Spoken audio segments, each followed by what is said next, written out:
We're going to start off with Aaron Hoffman from Schwartz Farms. Aaron did grow up in Sleepy Eye, Minnesota on a small family farm.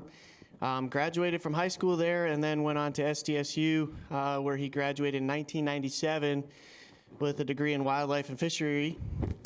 Then he started right after that out of graduation with Schwartz Farms, so we've been there since then, helping manage. Started in nursery production and really got more involved in the overall management of pig flows and department lead for the wean to finish production. So currently resides in Blue Earth, Minnesota, where his son attends high school, and he has 3 older daughters, 2 of which are in college, and the oldest just graduated from Minnesota State Mankato. So I appreciate you taking us and starting this off for us, Aaron. Yeah, thanks, Marlon. Appreciate the opportunity and welcome everybody. It's good to be here this afternoon, and it's great to have the opportunity to present to all you folks and help be part of the 50th year anniversary of the L&D Leman conference. So been attending many times over the years, but never presenting. So as far as great speaker, we'll find out, but I've done a little bit of that in my day, so we'll see how it goes. Just a little bit more about myself before I get into some of the ventilation stuff that Mark Schwartz had asked me to talk about. I did grow up in the Sleepy Eye area my whole life. My dad was a small pig farmer himself. He had about 120 sows. He farrowed to finish. And grew up, I did know the Schwartz family a little bit as I grew up. John and Joe, the owners of Schwartz Farms, their youngest sister was actually in my graduating class of high school. So I got to know them a little bit over the years. I did go to college at SDSU in Brookings for 4 years with a wildlife and fisheries degree is what I graduated with. And I decided to put that to great use and get involved in the swine industry. Not sure about the wildlife. Sometimes it does get a little wild after conferences like this, so we'll see what happens later on this evening. A little bit more about Schwartz Farms. So I got to grow up basically with the company when they were much smaller than they are today. When I started, it was basically, you could count on one hand how many market loads you had per week that you sent to the packer, whereas now today we market anywhere from 270 to 300 fat loads a week across many different packers in the region. And it's a family-owned business headquartered near Sleepy Eye, Minnesota, out in a rural part of the county there. And we operate currently across 5 states: South Dakota, Minnesota, South Dakota, Northwest Iowa, Nebraska, and Kansas. And this year we'll market close to 2.5 million pigs, which is pretty similar to last year. I love this picture. I took this from my yard looking east towards the office. That building site you see right underneath the center of the rainbow is actually our Schwartz Farms main office. And I like to think that there's lots of good things to come for Schwartz Farms, but many years ago there was just a farmhouse there with some nursery facilities, and Joe and John's offices were in the upstairs bedrooms, and my office was in the kitchen on a desk next to one of the ladies by the name of Sue, who's in our accounting and still there today. It's grown a lot since then, is my point. So I am in charge of wean to finish production overall, health and management and so forth of the wean to finish area of our production. We have vets like Sam and Dr. Brad that also work with us to help tackle that. We work with a lot of independent family farms, approximately 350 producers across the region I just stated for the 5 states. In Kansas, we just have a couple sow farms. We do not have any wean to finish production down there. So we work with what we call many partners in raising our pigs, family farmers, and they have about 450 grow finish sites for us. Some of those are conventional nurseries. We do have a lot of wean to finish sites and also a lot of just standard finishing sites as well. Total spaces we operate in right now is about 1.1 million spaces. And overall, we have around 40 people in our leadership department in the wean to finish department that help me and others do the job that we need to do with all these sites and pigs that we manage on a day-to-day and week-to-week basis. So with all these different sites we have across all these few states we operate in, how many different ventilation setups do you think we have? A lot of the sites that we've acquired over the years weren't necessarily built for us. They started their pig raising adventures with someone else and eventually crossed paths with us, and now today they're working with us, partnered with us, and they may have different types of designs or ventilation systems or controllers that some of us may not be used to, but as long as they were working and functioning and doing the overall job that was needed, we didn't force anybody to make any changes at time of acquisition. Now, as we move into years down the road, that may change, may become more the same in that regard, but for now, there's lots of different systems that we're working with, and many different people across that same area and our total operating area that have different ideas on how to operate their ventilation, their controllers, and so forth. So how many ideas do you think there are on how to do that? A lot. Yeah, and you can see mainly this is our operating area on a map view here. Here we are at the St. Paul River Center, so covered most of southern Minnesota, over here in northwest Iowa, eastern South Dakota, and right down here in Nebraska. So a lot of different ideas on how to ventilate barns, a lot of different ideas on how to run controllers, and probably the toughest part for a company like ours that's grown over the years is how do we bring all those people together and get them on the same page as a thought process.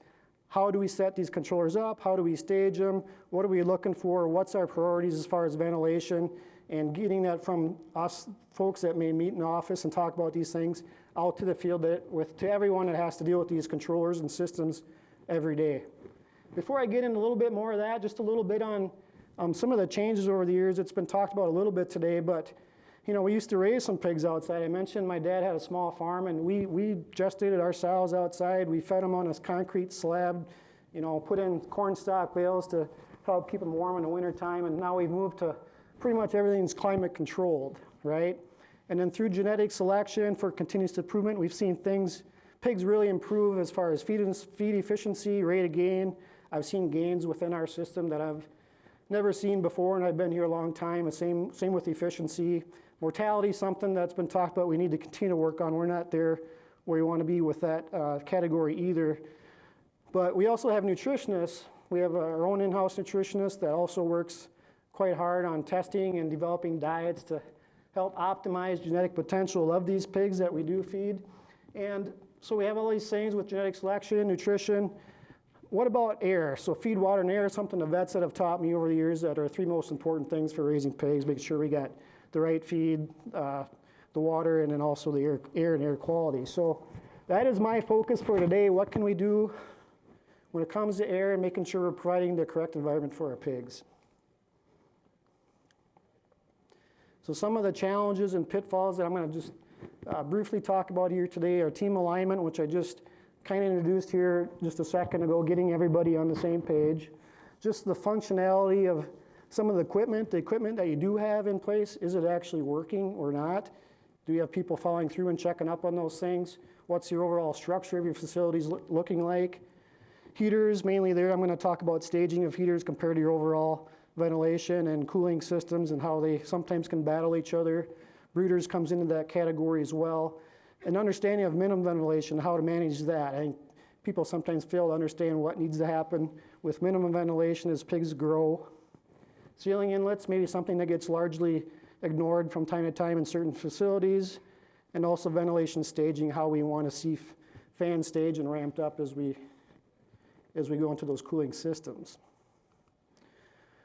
So pitfall number one is alignment, just the sheer scope and size of our system. So we have a lot of diverse team members, barn designs, controller types, which I already talked about, and trying to ensure everyone is on the same page. So what have we done about that? Well, first of all, I should mention these are some of the different types of controllers that we have, the Ventura, the Experts, the Airstreams, the Edge, Dicam, Maximus. And I'm not trying to promote any particular type of controller, but these are all controllers that we have currently in our system today. And this is just some of them. There's more out there that we also use and have as well. So to me, it's unrealistic to expect a herd tech or even a supervisor that we have to supervise dozens of sites or take care of a few sites, and you have 3 or 4 or 5 or 6 different controllers, and to have a good understanding on their own of how to operate and figure out how to have those set up. So we have internal experts that I would call them ventilation experts that we've recently hired over the past year, and it's something that maybe we weren't necessarily looking to do at this time, but it was something that's been in our mind that we really needed help with, and it kind of came to us, and a couple people really worked out in coming to us, and one of them is in this room here. Say hi, Sydney, wave your hand, there she is. Been a big help as far as doing ventilation audits. I think they're experts. Their main focus is understanding these controllers, working with the companies that make them and how to set them up and stage them and so forth. So she's been a big help in front end settings, just looking at fans, heaters, inlets, curtains, etc. And some of the stuff isn't always visible just by looking at the controller as far as the actual fan setups and staging and what the variables look like, and also monitoring environmental quality and equipment functionality. We're also doing on-site training with small groups and large group training in our training room at our office. So that's something that we've invested in as a company to help people out in the field understand and be more comfortable, develop a level of comfort with these ventilation systems and barn designs. Standardization and commissioning of remodels and new build for the facility is also something they'll be doing. We're not building a lot of new barns today. I think a lot of people aren't just because of the cost to do so. But as we do take on new sites and do major remodels, is something we want to make sure that everything's set up right and correctly and to our specs prior to placing pigs. So I got all this stuff that's supposed to work a certain way in these barns, and when they're a brand new shiny object, you assume they do, but that isn't always the case either. But as sites age and gain wear and tear, a lot of this stuff just quits working. And are we paying attention to those things as far as the interior and exterior? What do our air intake areas look like, and what's our minimum ventilation doing? So one thing I promote to our wean to finish group before we even enter the barn, let's take a walk around the outside and see what we can find. What are we finding as it pertains to ventilation that could impact what we're trying to do? So optimally we want to bring air up in through the attic, through the soffits and down through the inlets and dispersed evenly throughout the barn. So first of all, what are your soffits looking like? Do you still have ones like this that really help restrict airflow up into your attic? Or the smaller mesh where they tend to plug easier? We have a lot of this type of design, which a lot of these have curtains that roll back or forward or back. As you can open or close them to shut off that soffit area at certain times of the year if you want to limit air or winds up into the attic or snow in the wintertime. But the thing is, when you close doors or you roll curtains closed over the soffit, what do you got to do? You got to remember to undo that at a certain point in time, and that is something that you find where even in the summertime, we've been to sites where these are completely closed, restricting your air, or you have an eyebrow in the front of the barn like this, where the air is supposed to go up and in. Well, you got a curtain up here that's all the way up yet and really restricting that airflow too. We just ran into that here not too long ago.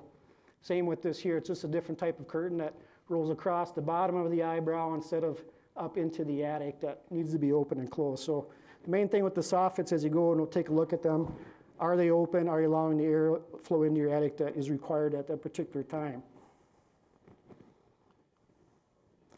How about pit fan covers? Here's another area where if they're not sealed up tightly against your barn, or there's lots of areas of leakage underneath or around them, what's happening? Your pit fans are generally going to be pulling a lot of air in through these openings and right out back through the pit fan. It's not going in up into the soffit and attic like you're wanting to do. So making sure those are sealed up tight as you take that venture around the barn is also important. What about pit fans themselves? People love to clean pit fans, right? You walk around a barn, you always see clean pit fans. Actually they're never cleaned. And honestly, I can say I probably never cleaned one out in my life either, but you get some that look like, a lot of them that look like this, and we all know what happens. They don't pull the air like you want them to. I've seen blades missing. I've seen fans, motors just not working. I've seen them running backwards as well, and that was from installation. But yeah, just what kind of shape are they in? What kind of air are they pulling? And these things need attention as well.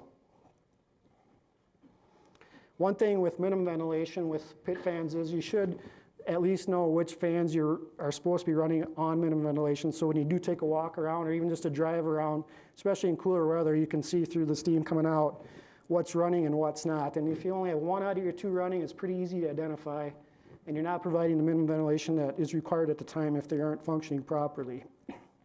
Same with curtains. They get hung up, they get tore up, you get rodent control out of control, and you get holes and things that just happen over time. So are those curtains being replaced in a timely manner? If you are supposed to be in full tunnel like this barn is requiring here, is it hung up for some reason? And if so, you're really restricting your air by not paying attention to that.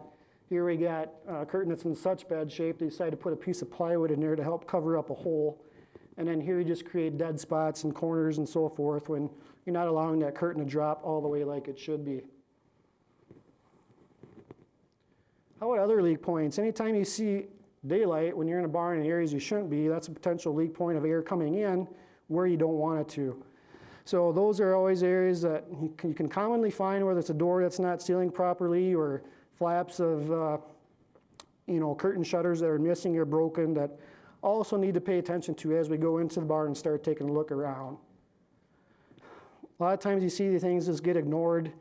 People visit sites our supervisor is required to visit every site every week, and I can guarantee I can still go into sites and find things like this. How about the overall structure of the facility?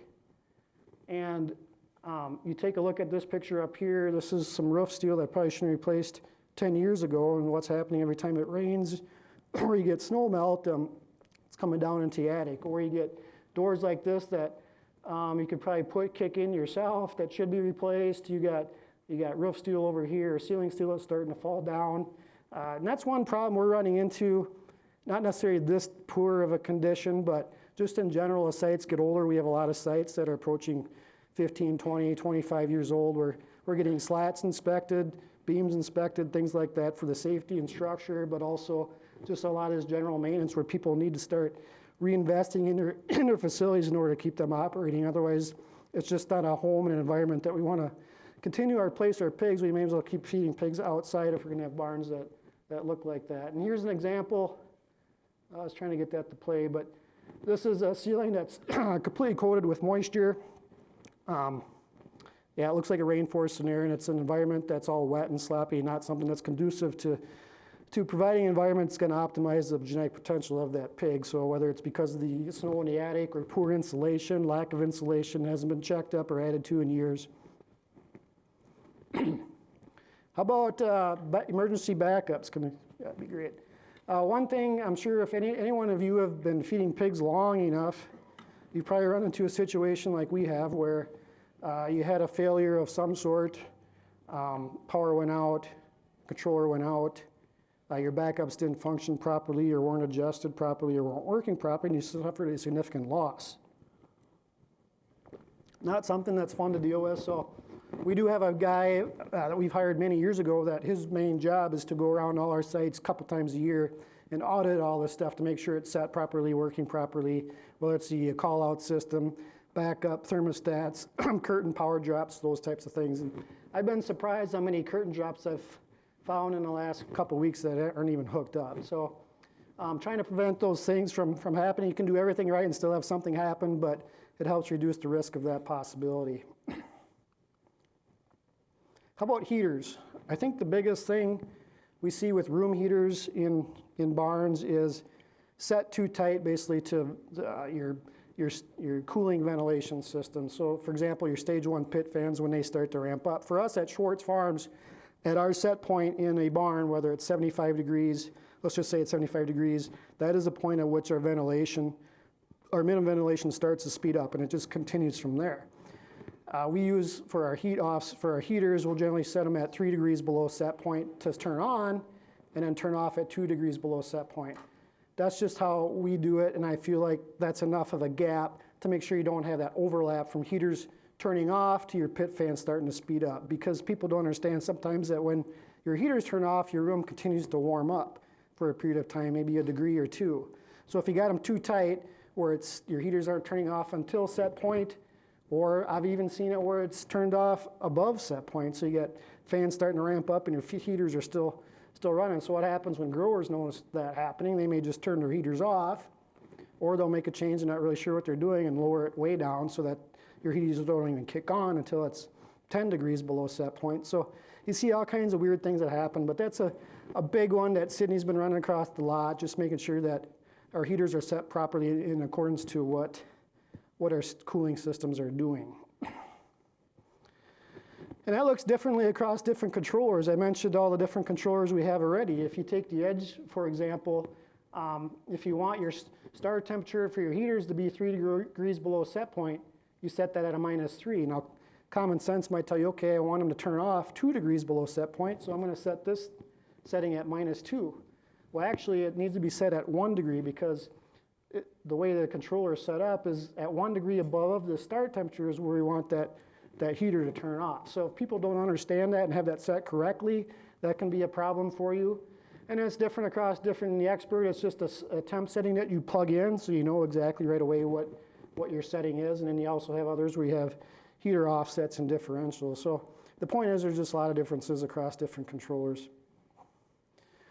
One small or maybe not commonly known fact is within a lot of these room heaters, there is this little blue valve that you see here, and that is a tool that can be used to decrease the B2 output of these heaters. If you want to warm your rooms up with less heat over a longer period of time, that might be something to take a look at. And if you turn that perpendicular to the gas line coming in, it'll do that. The problem is if you do that again, if you want more heat in the middle of winter, you have to turn that back. So making sure you're understanding what you're doing and notifying people when you do it. Most heaters look like this where it's never touched.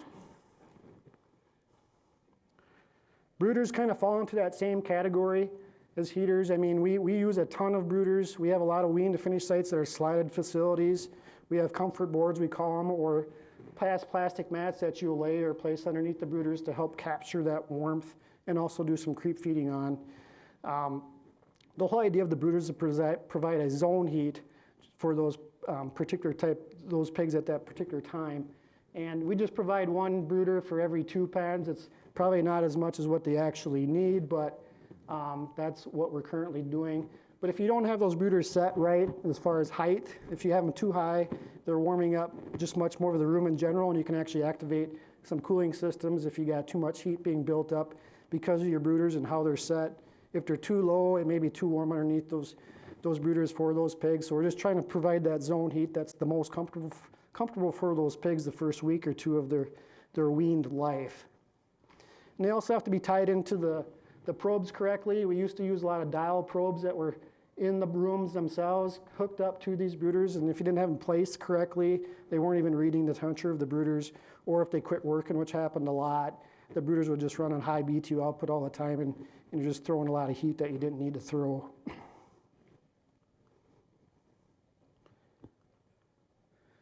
How about overall minimum ventilation? I stated earlier that it's probably something people just don't understand a whole lot, and what you see here is just an overall chart of the industry chart of what kind of is recommended for CFMs per pig. But I think a common mistake that we see within our system is herd techs, growers don't understand that minimum ventilation is probably something that needs to be adjusted routinely, sometimes daily, at least weekly, or at least as pigs grow.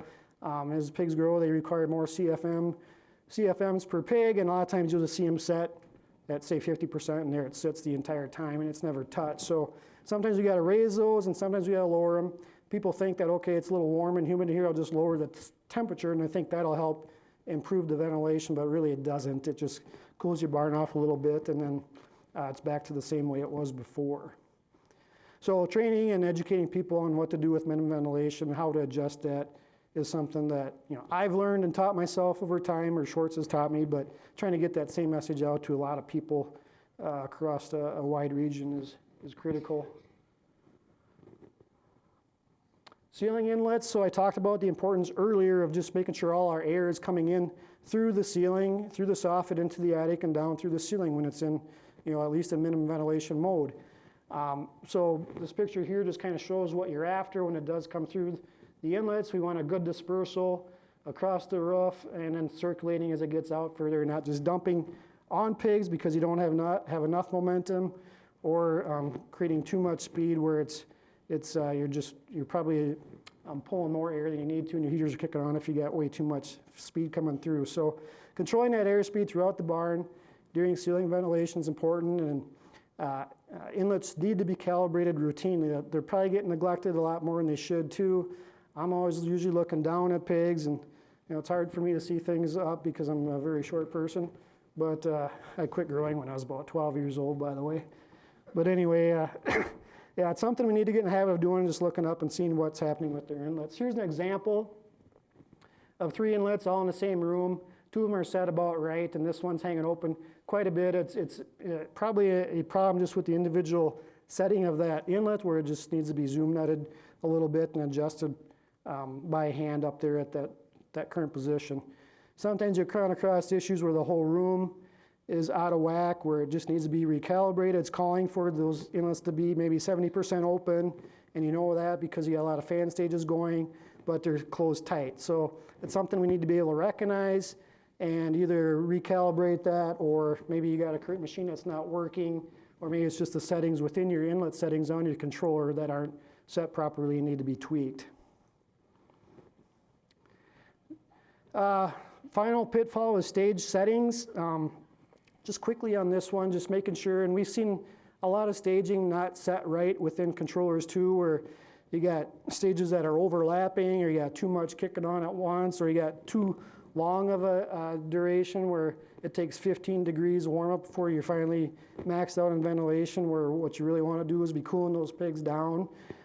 So having, just working to have people understand, and someone like Sydney and Eric who work for us, getting out to these sites to take a look at that staging and seeing, making sure that we're not overlapping and that they should not double CFM from previous settings. So it's not something I would expect herd techs or necessarily even growers to have set properly, but something that you would assume would be set properly from the start and get up, but it's not. We find a fair number of mistakes right from the get-go that it's nobody's fault, it's just stuff that gets overlooked.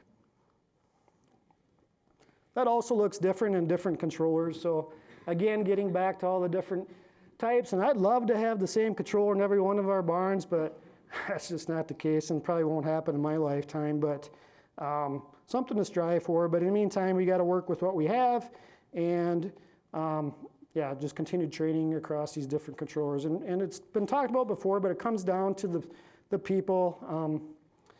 I feel like we have a very good team across our system working in wean to finish. We continue to hire good people and experts in more specified areas and categories, and it's just something we need to do as we get larger and have more information that we need to get out to a lot more people. So investing in these people, these are a lot of our current members of our wean to finish team, and training them, trying to help them to build a knowledge base when it comes to ventilation and understanding of how they should operate, a comfort with the controllers, and building experience on what to do in certain situations. Number one, identifying them, and number two, how do we go about addressing those situations. So, and then my job is primarily to motivate people to be able to recognize these things and do something about it.